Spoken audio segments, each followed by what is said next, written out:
Pearland. I am coming back to you today with just kind of a talk through video, let you know what I've been up to. My husband and I decided that we were going to do a master cleanse. I've already done it before, so he's actually going to do it with me. And I told y'all that I have been using ChatGPT in order to create recipes and to kind of help me out to come up with like meal ideas, like ideas for like different type of meals using ingredients that I have, so we're not cooking just the same thing over and over and over again. And this is no different. I enlisted ChatGPT to help me with this journey all the way through. So basically, what we decided is, we decided when we were actually going to start the cleanse, and it's going to be for 2 weeks. And because of the type of cleanse that we're doing, the first 4 days you are eating a certain way and things like that. And then day 5 through 10, your meals change up to eliminate even more things. And then day 11 through 14, you go back to what you were doing, same as day 1 through 4. Excuse me. So I'm pretty excited because I remember how I felt. 1 second, y'all.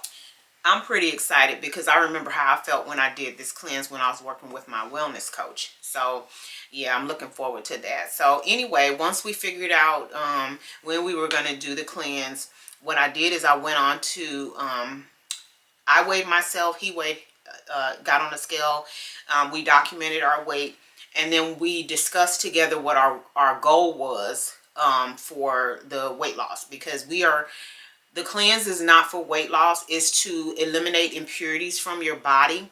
And so your body can kind of reboot itself. So it's cleaning your digestive system, your liver, things like that.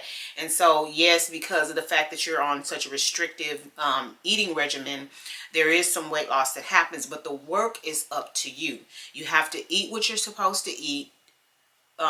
Stay away from the things that you need to stay away from. Incorporate your movement. You have to be serious, because to me it is pointless to be doing all of this and you're not taking it seriously. So then you have cheat days and all that kind of stuff. So for this particular type of nutritional process, there are no cheat days. You can't say, well, this is going to be the day that I allow myself to have this and this, especially if it's something that is restricted, because you're doing a master cleanse, because you basically reset yourself. You basically have to start all over, because now you've kind of disrupted what the cleanse is supposed to be doing.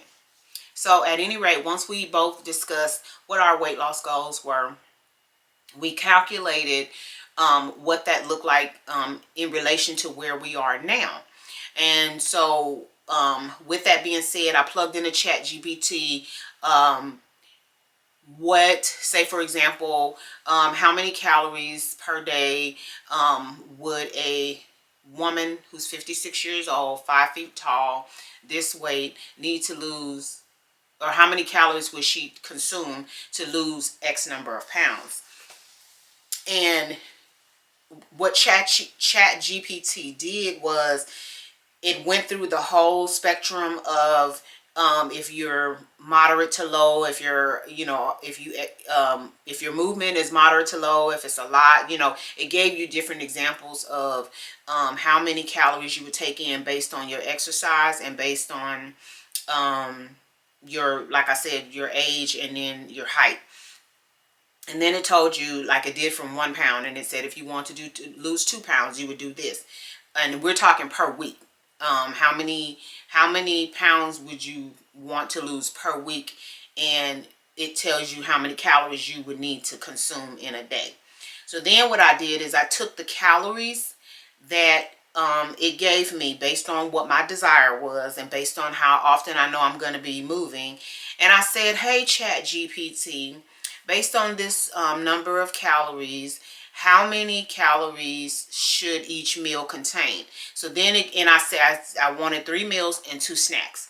And so it broke down how many calories I should have for breakfast, lunch, dinner, and my 2 snacks. So I was like, okay, this is great. This is really, really helpful.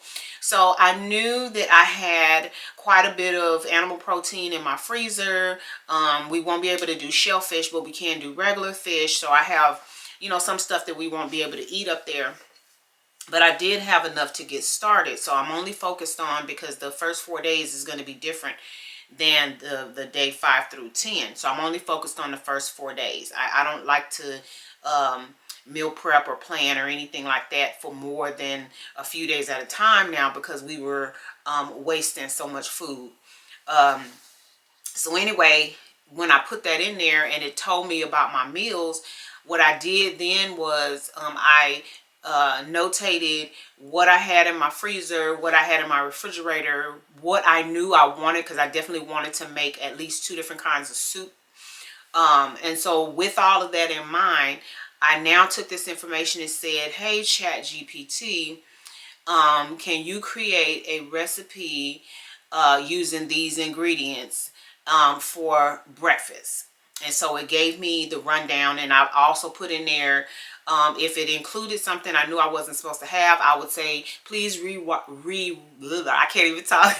Please rewrite or redo without these ingredients. And so it rewrote the recipe in a better form. And I also, oh yeah, the first thing that when I was putting in the request, I said to include complete macros, including portions that serves that has 4 servings. And the reason I did that is because I needed the recipe to be complete enough so that I can have 2 servings and my husband can have 2 servings without me having to recook it. So that's what I did. And so once I did that, I went through, I actually did, and I have some notes here, but I actually did the same exact thing for I just said, I didn't say for lunch or dinner, I just said to create a meal. And then I told it what I wanted it to create. And then I said, create a recipe for soup using this ingredient. And again, please include the complete macros, including portions with 4 servings, you know, same thing. So it was just kind of the same language over and over and over again until I got my 4 days of breakfast, lunch, dinner, and 2 snacks. And so what I did for, the other thing was, since it told me, like it says my snacks are 125 calories. So let's just use the snacks, for example. I said, create a snack, create a 125 calorie snack using these ingredients. And what it did is it gave me complete snacks using my ingredients, and it paired, like say for example, if it did fruit, it paired it with nuts, or it paired it, you know. And then again, I told it what I couldn't have, because we can't have dairy, we can't have, you know, certain caffeine and different things like that. So if it created examples of meals or snacks with using ingredients that I can't have, I will go back and say, please rewrite without this. Some cases, like say for example the cabbage, because we're going to be eating cabbage, the preparation included olive oil. So it said that, I think using the olive oil, it added 40 calories. So I said, like say for example, if it was a cabbage soup, because there's a recipe for cabbage soup, I said, can you rewrite this recipe using broth instead of olive oil? And when it did that, it dropped me beneath the actual calories that I was allowed for that meal. And I had 20 calories, I think it's like 20 to 22 calories to spare. So I was like, yeah, because I can do my cabbage and vegetable broth. I don't need to do it in olive oil. So that's one thing, when I saw that in the recipe and I thought to myself how I cook my cabbage, I don't use olive oil. So I was like, okay, well, I'm going to pay attention to that from now on, because anywhere I see olive oil and I know I can substitute for cooking spray, or I can substitute for, because the cooking spray has fewer calories than the actual oil itself, because you don't use as much, just a couple spritzes. But I can substitute that, or I can use water, or I can use broth. So that'll kind of help. That's a tip for y'all. So when you're using your recipes or using ChatGPT to create your recipes, when you start seeing ingredients that you feel like you can substitute that'll bring the calories down, do that. It won't impact your protein and stuff, because you're still getting your protein from the source that you're getting your protein from. So anyway, that's what I did. I put once let's recap. I asked ChatGPT about the number of calories that a woman 56 years old, 5 feet tall, desiring to lose X number of pounds, how much would I consume in a day? Then it told me. Then I asked ChatGPT within the amount of calories that you specified, how many calories should each meal contain? 3 meals, 2 snacks. And then it told me that. And then I said to ChatGPT, please create, we'll say breakfast, create a 350 calorie breakfast using these ingredients, including macros and portions with 4 servings, and with no egg, with no dairy, with no this, that, and the other, whatever we couldn't have. So then it gave me what I needed, and oh, and also what ChatGPT will ask you, you have to pay attention because there's little notes at the bottom. What it'll ask you is, hey, do you want me to make this recipe in a PDF? Or, hey, would you like me to create a shopping list for you? Would you like to see more examples of this in different variations? It did that for me for snacks, and I was like, oh yeah, I like these examples, but can you give me say, I said 6 more examples, 6 more examples similar to this, but incorporate, and I put like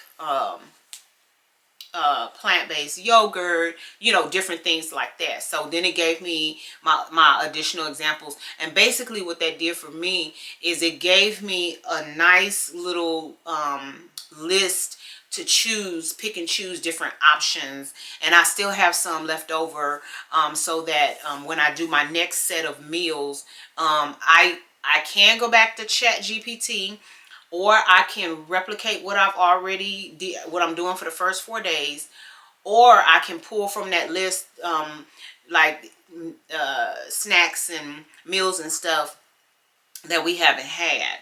So I'm excited about this. I'm going to take y'all in the kitchen with me because I'm about to go, and this is going to be a lot of food, y'all, but I have to do this because I don't want to have to try to figure out what I'm supposed to be eating over this next 4 days, because it's just a lot. We're talking 3 meals, 2 snacks, and if I did this daily, I would have to try to remember what the portion sizes are supposed to be per person.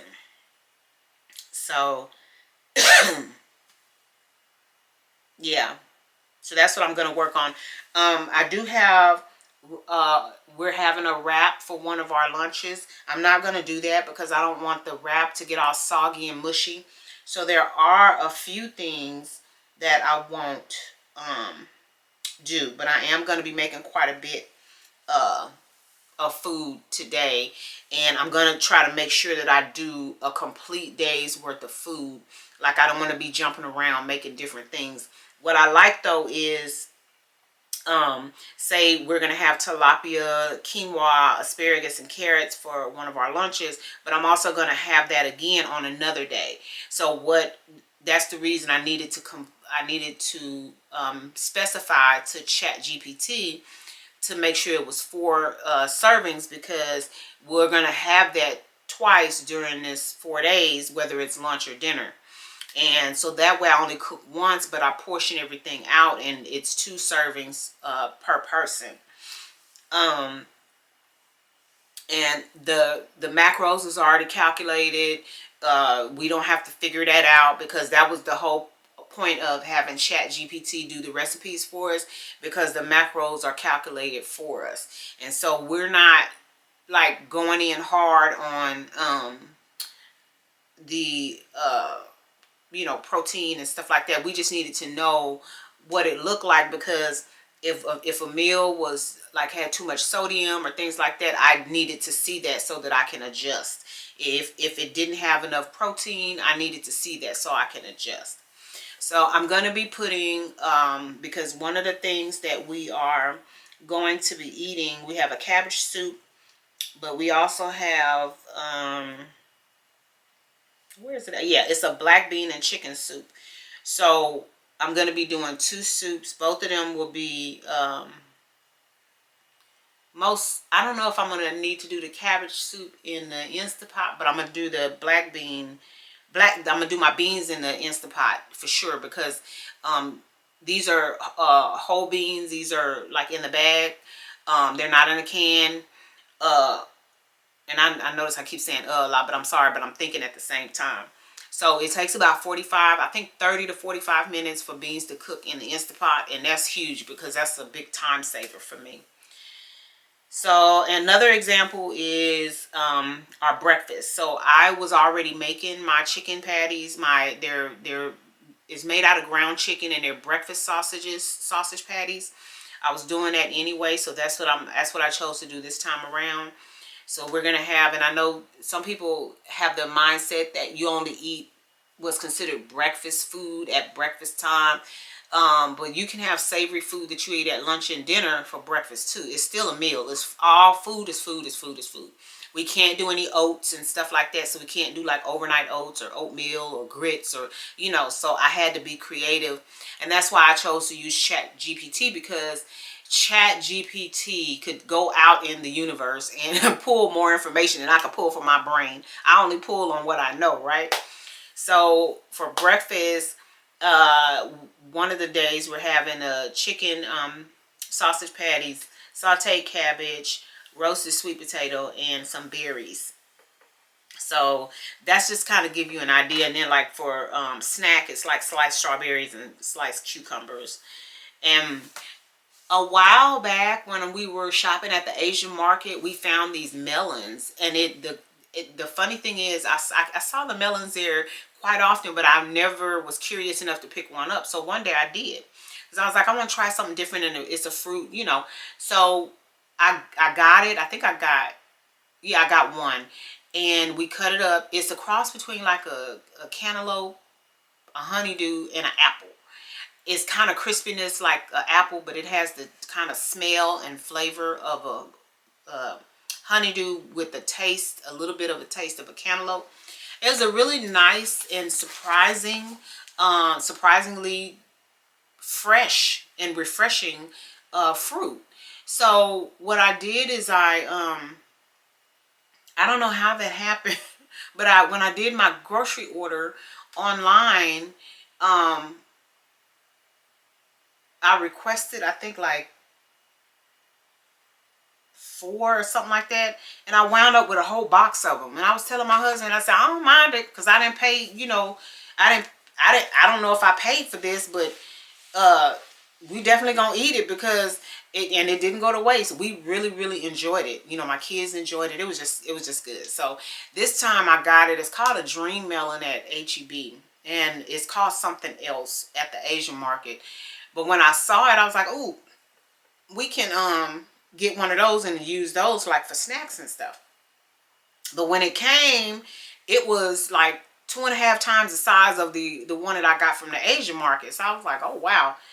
But anyway, I got milk watermelon as well, and I got spaghetti squash, because we can't have pasta. So we can have pasta, but we would have to do like chickpea pasta or something like that. And the last time I tried chickpea pasta, the texture, I couldn't do it. It fell apart. It was coarse. It was just like, So I just say we'll have to do spaghetti squash, because I'm doing spaghetti squash and lamb meatballs with a roasted red bell pepper sauce, because we can't do tomatoes is a trigger. Anything tomato based is a trigger for my arthritis. So I've been substituting roasted red bell peppers. Okay. So anyway, I got the spaghetti squash, the watermelon, and the dream melon in the sink, because those need to be washed before I cut them and prep them. And I'll be doing that once I get a few things on to cook. I want to put the beans on first, and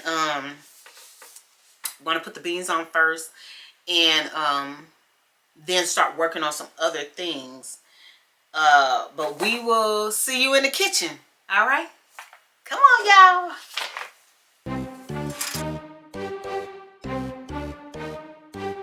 If you're not already a member of the Fetch fam, what are you waiting for? Go ahead and download that app, scan my QR code, and get to scanning those receipts. You might as well take advantage of it. You're already spending the money. The The receipts translates into points, the points translates into cash, and you can redeem that cash via store card or cash card, or you can donate to charity.